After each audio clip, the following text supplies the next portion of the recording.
Happy Thursday evening, everybody. I hope this video finds you healthy, well, and mentally where you need to be. My day was a little rough. In case you couldn't tell by looking at my nose is all messed up. So I've got severe sinus issues. And I did some research on sinus pressure, and it is linked to severe depression. Makes sense. I get pressure here, I get depressed.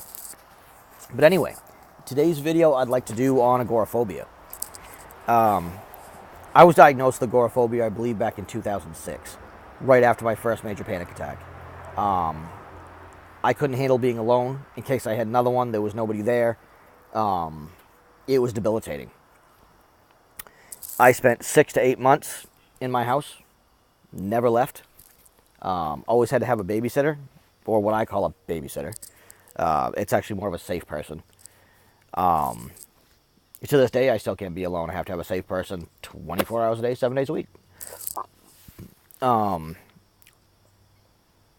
It sucks. All agoraphobia is basically a panic attack. When I started doing my notes today for this video, I looked up agoraphobia, and it said agoraphobia is a phobia. No shit, really? Didn't know that. Okay, agoraphobia is often misunderstood as just the fear of leaving home. That's how it used to be classified. It's not anymore. Now it's a phobia of being in a situation where escape would be difficult or impossible, or for help to get to you in case you have a panic attack. So, panic attack, agoraphobia, they are linked. There are different kinds of agoraphobia. The fear of leaving the house, the fear of being alone, the fear of being alone outside of your house. I have all those. It's not any fun. What is a phobia? A phobia is an overwhelming fear of an object or situation that poses little real danger, but it provokes anxiety and avoidance. Let me see. A phobia is a long-lasting anxiety causing long-lasting intense physical and psychological reactions. This can affect your ability to work or in social settings.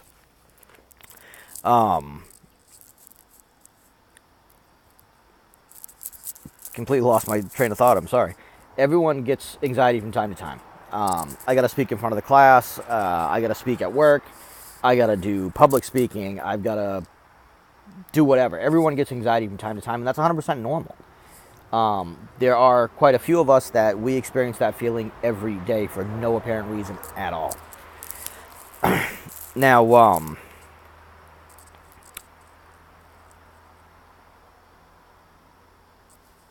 I used to be able, before my panic attacks and agoraphobia, I used to be able to go out and go to the bar 2 or 3 times a week, ride my Harley, hang out with friends, do whatever I wanted to do. Pick up my kids, go somewhere, just me and my kids. I can't do that anymore.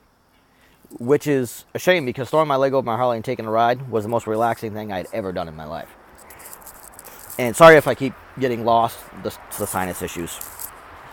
I haven't worked in 12 years because of the panic attacks and agoraphobia. Not all phobias need to be treated. I also have a phobia of clowns and spiders. Now, I'm not going to get treated for those. I'm just stay the hell away from clowns and spiders. Agoraphobia is a progressive phobia, meaning if it's not treated early, it can get worse and cause you to be a shut-in. That's not something you want at all. So if you start getting those feelings, get some help ASAP so you don't wind up a shut-in. Now, there are signs and symptoms. A panicky feeling. Agoraphobia can become a repeated cycle. If you're anxious about having a panic attack, which is going to cause a panic attack, and the cycle is going to start all over again. It's just one thing after another. You've got to break the cycle, break the chain somewhere to get it to stop. Avoidant behavior. Limiting life activities so you can avoid certain situations where help for a panic attack may not be available. Again, you're going to limit your own life if you let this take a hold of you. When I go to my kids' sporting events, I've got to be the closest to the door. If I go to Walmart, I have to be with one of my safety people, or babysitter, if you will. I always have my meds in my pocket, and I'm never more than 10 feet away from my safe person. It's not a life you want to live. I let mine go for way too long. I'm better now. Not even close to great, but I'm better. It's not something you want to deal with every day. The physical symptoms: excess sweating, difficulty breathing, rapid heart rate, shaking or tremors, numbness and the tingling in the hands or feet, indigestion, and a feel of losing control. If you go back and look at my panic disorder video, you'll find a lot of those same symptoms there. Now, developing agoraphobia. It often develops from untreated panic disorder. It's an estimated that 1/3 of the people with panic disorder will develop agoraphobia. However, agoraphobia can be developed with no prior history of panic attacks or mental illness. See a mental health professional if you feel any of these symptoms coming on. There are treatment options. Professional help, talk therapy, exposure therapy. Exposure therapy for my clowns and spider issue is just not going to happen. I watched a show on exposure therapy. A woman was terrified of snakes. They started off showing her pictures of snakes and so on and so forth. And then it progressed to her being in the same room with the snake in a cage. And then it progressed to them holding the snake in front of her. And eventually, by the end of the show, she was holding the snake herself.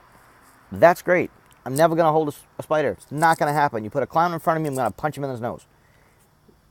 I'm just not even willing to try. Let me see. Now, if you can understand the symptoms of agoraphobia, you will realize it's nothing more than the fear of having a panic attack. The fear of having a panic attack, like I said before, will limit your life. If you don't do something about it, you will become a shut-in. You will isolate yourself from everybody and everything. One of the best things I did for my agoraphobia, panic attacks, yada, yada, yada, is laying right there.